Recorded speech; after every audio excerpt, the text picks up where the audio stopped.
Hey everyone, it's Robin, Art Styling Crafts, and welcome to my studio. Today we're going to break away from the quilting and fabric for a little bit, and I'm going to show you a cross-stitching technique called gridding.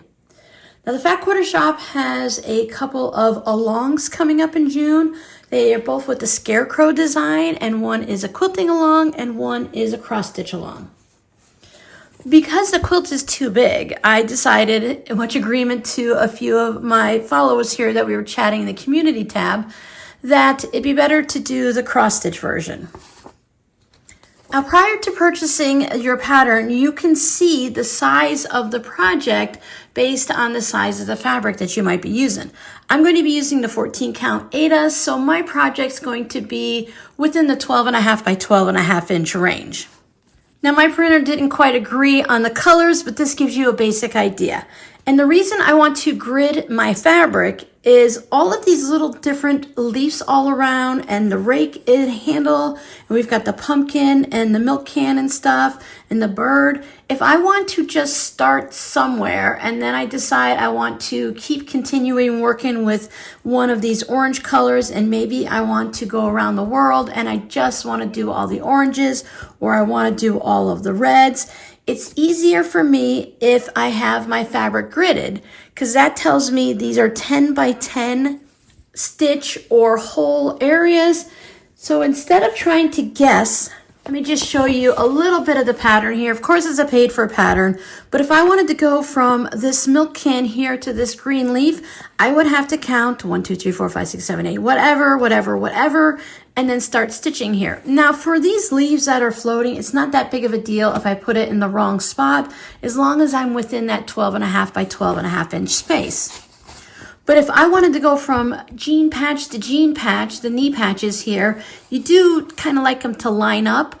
Or if I wanted to go from this spot here to the handle, you want that handle to line up. So if I've already done the red part and then I start the handle up here for some reason, being able to count on my gridded squares allows me to go from here to there, to there, to there, and everything, if done properly, it will all be in the space that it needs to be. Again, for a project like this one, it might not be that important, but it's a habit I've gotten into for any of the cross-stitch projects that I'm working on that have a lot of bits going on all around the design. If you search here on YouTube for how to grid your fabric for cross-stitching, you'll come up with a variety of videos. And like most things, everyone has their own way of doing things.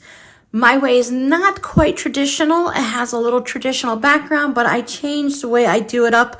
I cannot do things that are really, really particular because I easily get off count. I've had to remove one of my lines and redo it.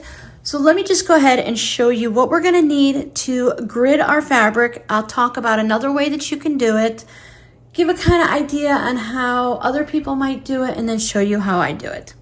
I am using a 14 count Aida. You can see that it has a little different dies on it. I picked mine up at Michael's, but you can find a variety of Aida with different colors and just the standard ones on Etsy or Amazon or a variety of places. As a quilter, I have my 12.5 inch ruler. Just gives me an idea of about where my project is going to be. So I won't have to worry about gridding everywhere, but a lot of times I just throw it in anyways just because it's easy.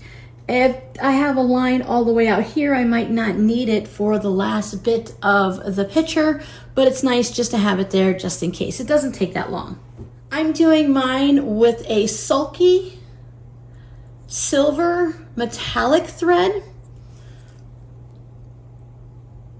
That's probably the number of it. I picked it up on Amazon several years ago. I can grid a lot of projects. I have a blue and a red. I've been collecting the different metallic colors because even though they're a little difficult to work with, it is fun to add them to some projects. You can see how thin it is. I think, yes, it's a flat piece of, we'll call it thread. I just have a basic needle that I found in my needle stash. It's a little bit longer, which makes it easier to travel. If you don't want to go through all of the effort of hand stitching this, you can just find some type of a marking tool. This one is a friction pen, and it really is awfully close to the color of this. Some people will just draw the lines with a pen, and I will do that on this project a little bit off to the side here so that you can see what it looks like. I also use this to help me get started so I don't have to constantly count everything over and over and over again. There are loads of marking tools that you might find more beneficial for this. A lot of people worry about the fact that a friction pen can show back up in the cold temperatures. So maybe you have something that you use in your quilting life or in whatever else you might do that you know erases well, comes off with water or with heat, and you can go ahead and use that one instead. I like to find the center of my fabric. I do the really simple way of just taking it and folding it in half and marking a crease, and then I take the other side and I fold it in half and I mark a crease. And I can do that on this fabric because I know I'm going to use the entire piece, and I might actually start in the center just to get started, and then I'll figure out where else I want to go to. If you've been following me for a while, you know I really want to go ahead and start working on that milk can over there. This milk can has this little quilt block in it, but you can change this up and design it any way you want. These are some of my favorite bits, but I love scarecrows and all of the leaves too. So it's gonna be a really fun project to work on. When I start doing my gridding, I like to start with one line going up and down. So you're going to do that on the vertical, and then at the center I also put a line on the horizontal. Let's do it with the pen real quick since that is the fastest and simplest way to do it. It's nice if you have a long ruler that you can just lay down. So if this were the center line that I was working on, or you can just start 10 rows from the edge, whatever works for you. I would count my 10 holes over from what I consider the edge of my fabric. Depending on how you're going to finish it, you might want to leave an inch or 2 inches. I'm going to either put mine into a frame or do some type of a quilted wall hanging. So we'll just say that this line right here is what I'm going to consider the edge of my fabric. So I'm going to count over 10 stitches because I'm doing this grid in a group of 10.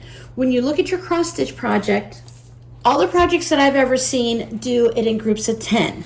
So from here, this dark blue line here, all the way to this line here is going to have 10 little holes or 10 stitches, and this is whatever's left over. Since I'm going to grid my entire fabric, I'm not going to go through and figure out, okay, the end of it has 4 stitches on a horizontal and it's got 6 stitches on the vertical. I'm just going to make sure my fabric is extra large so I don't have to worry about any of that. I'm just going to count over 10 stitches. Here's my edge, 1, 2, 3, 4, 5, 6, 7, 8, 9, 10. Now, if I were using a needle, I would just put my needle in there to make that hole a little larger, or you can put a little dot on here just to show where it's going to be, because generally it would probably be down here, but this is just easier to see. Then I go back and I count it again. 1, 2, 3, 4, 5, 6, 7, 8, 9, 10. So I know that that's correct. On the other side, here is the end of my fabric. I'm going to count in the same direction, 10 more holes. So 1, 2, 3, 4, 5, 6, 7, 8, 9, 10. You can also count in the opposite direction just to double check. 2, 3, 4, 5, 6, 7, 8, 9, 10. So I know from this line here to this line there, that's going to be my first row. Now, not all cloth is printed evenly, so you need to double check when you're doing this. Some people will just draw an entire line. So we have our first mark right here, and we have our second mark up there. And it's just as easy as lining this up, my ruler on the side of those holes. And then I'm going to look and make sure I can see the holes all the way along my ruler. Some people will just draw a complete line like this if they have total faith that their marking device is going to disappear. So now you have that really long line there, and not everyone is going to want to have that line. As you get started, just like any project, it takes a little bit to set things up, but once you have it set up, it's really quick and easy. So we will go ahead and count 10 more holes up or stitches up. And we want to count 10 stitches up from our bottom here, from our edge. And right at this point, you put a little cross. So this is 10 stitches over and 10 stitches this way, and this would create that little 10 by 10 box. Now you can continue with a large ruler, or you might find it easier to use a smaller ruler. And then you would just continue to count 10 stitches up, 10 rows up, 10 holes up, however you want to look at it.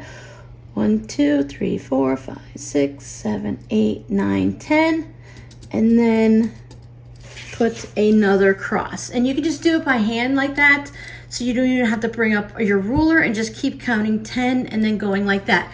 And then you would do it in the next group, and you would just keep marking it with your little crosses, your plus, your X, whatever you want to use. And then you would have a whole bunch of these going up, and that would still allow you to count your rows and your columns by 10. So if you know you need to go 20 stitches this way and 50 stitches this way, it's really easy just to count as you're going like this.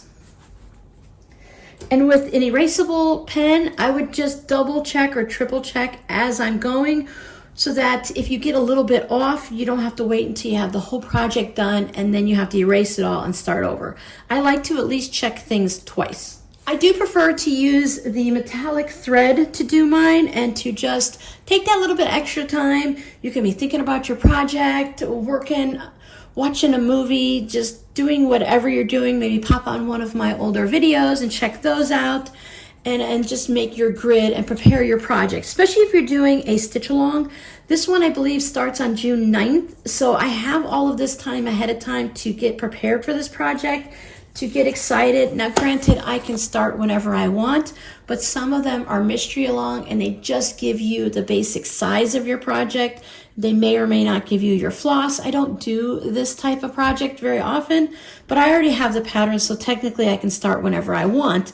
But I want to do it along with everyone else, and then with you guys during live streams. So I'm just going to prepare this ahead of time. Now the metallic thread. Why metallic thread? Why can't I just use sewing thread or embroidery floss? You can use anything you want. But with the metallic thread, because it's the metallic thread and it's not embroidery floss, when I go to stitch directly in this hole, it's easy to move it out of the way. It will automatically move. It's very difficult to puncture the metallic thread accidentally. You can force it, of course, and it doesn't fray, or I haven't had it break unless I pull really hard on it. And it's very, very easy to remove because it's so super smooth. You can use a different color based on your fabric and your project. I do have a lot of blue in my project, but I'm not going to worry about that too much.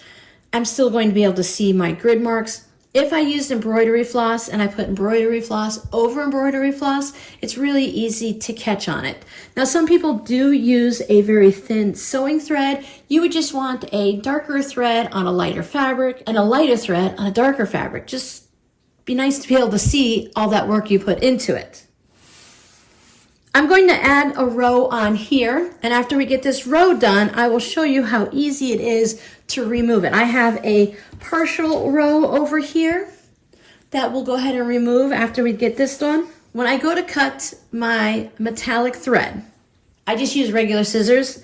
It's a metallic thread, but it's not like cutting wire. You can use an old pair of nail clippers if you want, or just an old pair of scissors. It's easy to get tangled up and have knots in this, but it is also very easy to get them undone. What I like to do is make sure I have just one length or width that I'm working on, and I make sure I have enough I tie knots at the end of each of my rows and columns to anchor it. You don't have to do that. I have extra fabric everywhere, so when I go to trim it down, I can trim all those knots right off. I'll show you another technique if you don't want to knot it, but you want to make sure you have plenty to go through. And we're going to be weaving it, so you need to have a little bit extra.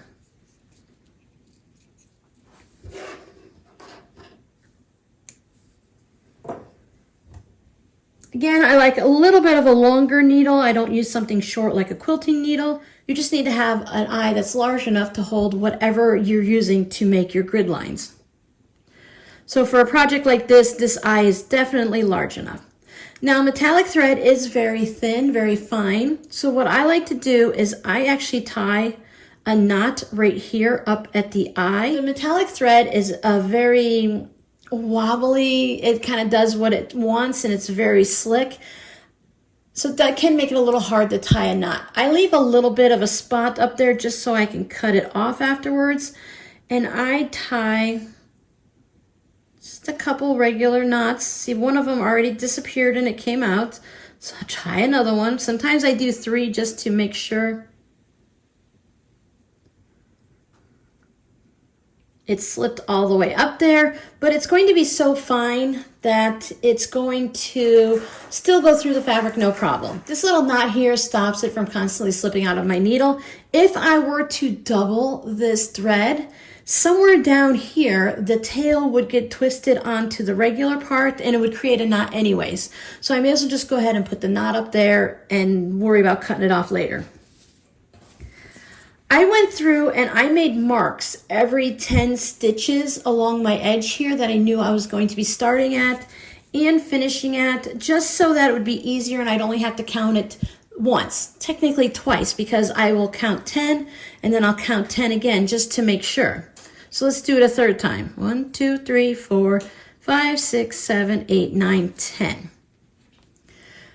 I don't want to be too close to the edge because the thread will just pull out the little bits of the Aida cloth here. So I just go a few stitches up. Remember, I have a lot extra here, so I don't have to worry about it.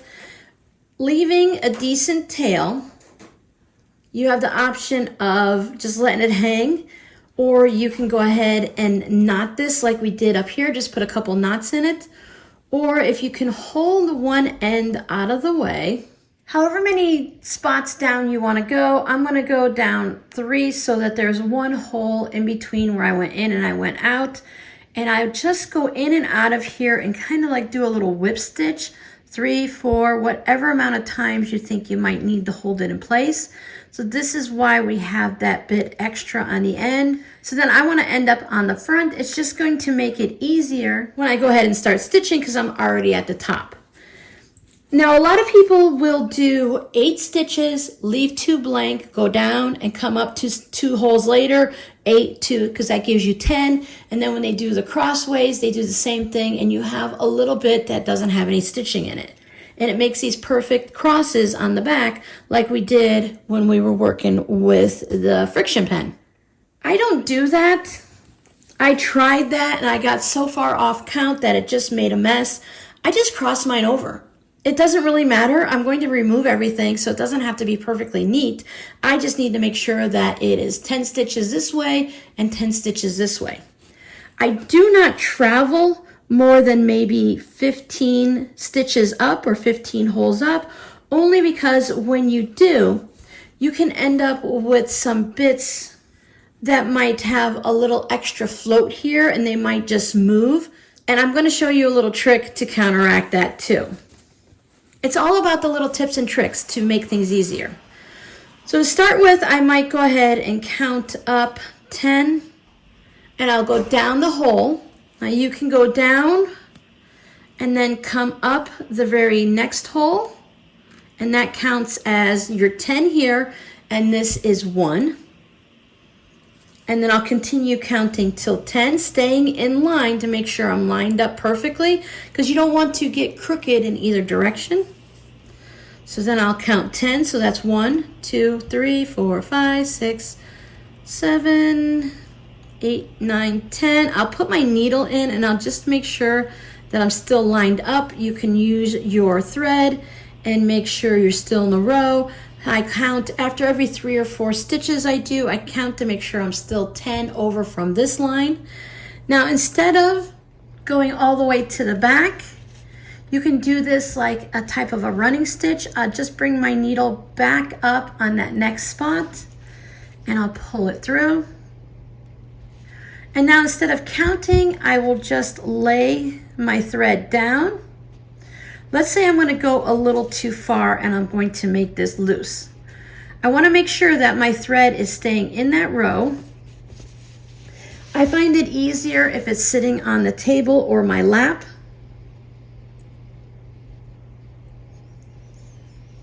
I'll bring it up. I'll count over to make sure I'm 10 from here still. When I go through that hole, and I go up through the next hole. I'll pull my thread out.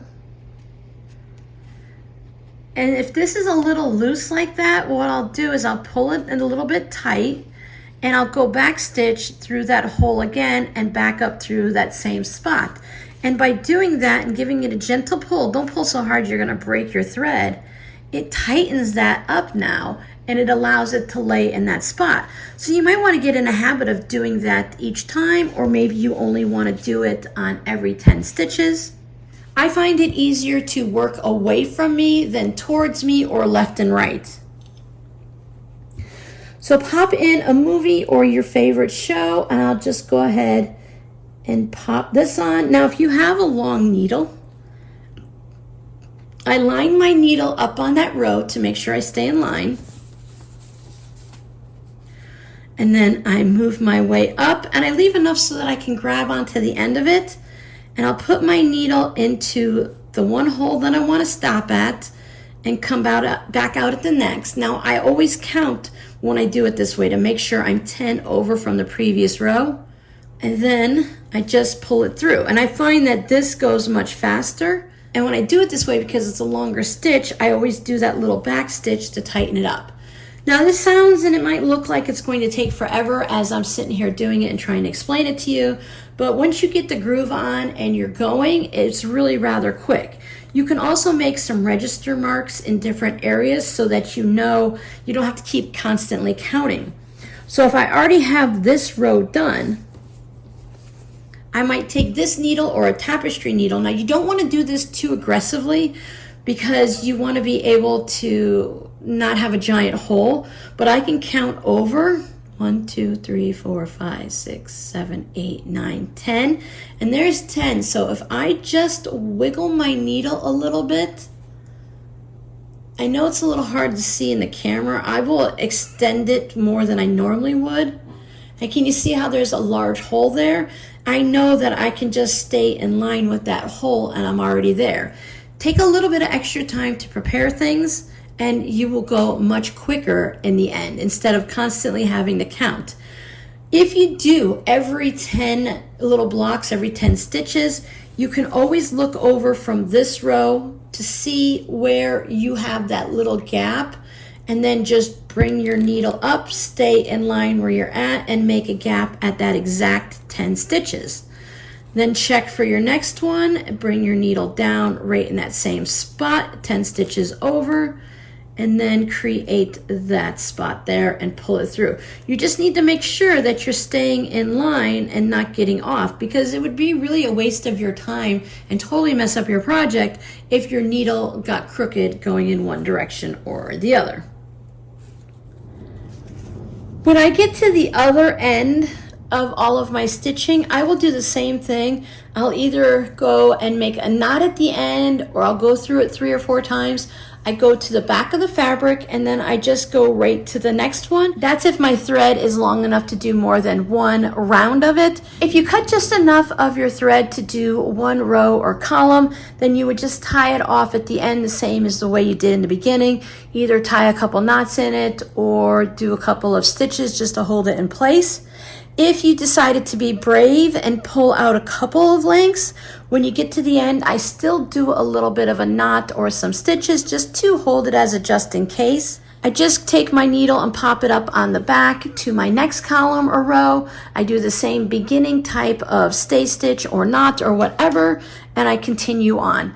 I try to avoid ending in the middle of the project like I did on the one I'm going to show you in a minute.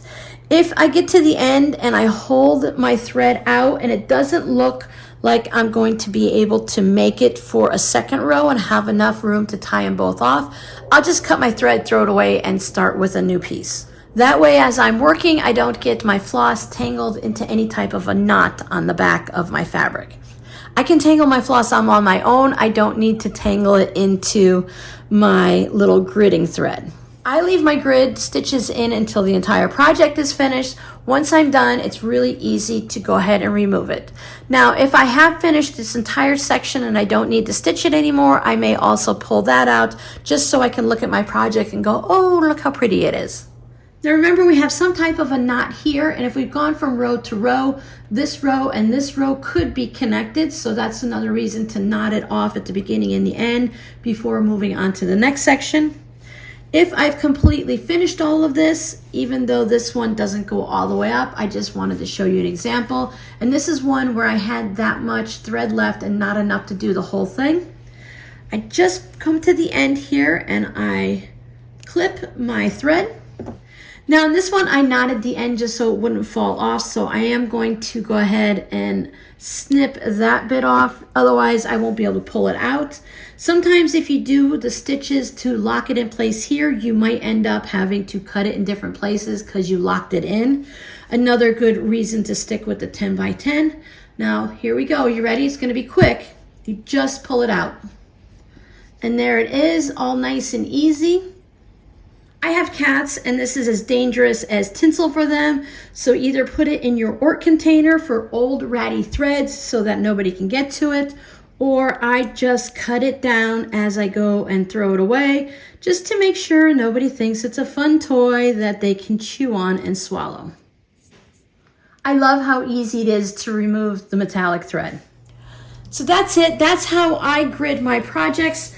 You could probably even take something like washi tape and put it across, make sure it's lined up in all the holes and put it in whichever direction. If you can find the really, really thin tape and do that, maybe you can find something 1/4 of an inch or 1/8 of an inch and decide that you put it always below the line and then count 10 down and put it below that line and do the same thing on there, and that way you can grid it quickly.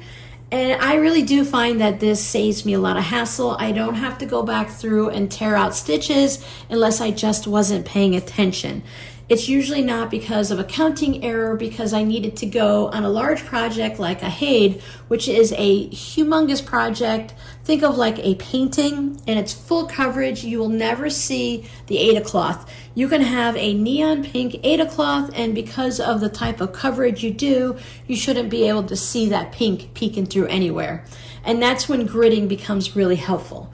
You can also purchase your fabric pre-gridded and you won't have to worry about doing this at all. It's printed on there, and I believe it either goes away with an iron or it goes away with water. Most of them will disappear with water. You give it a little spritz or a nice little simple little bath and then you're good to go.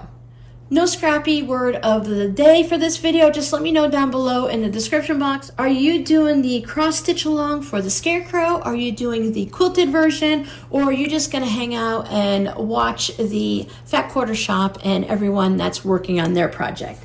Sometimes we just have too many projects and it's just as much fun to hang out with someone and see as they create theirs. So thank you so much for hanging out with me. Come on back tomorrow at 11 a.m. Arizona time for our live stream and see what I'm working on. Bye.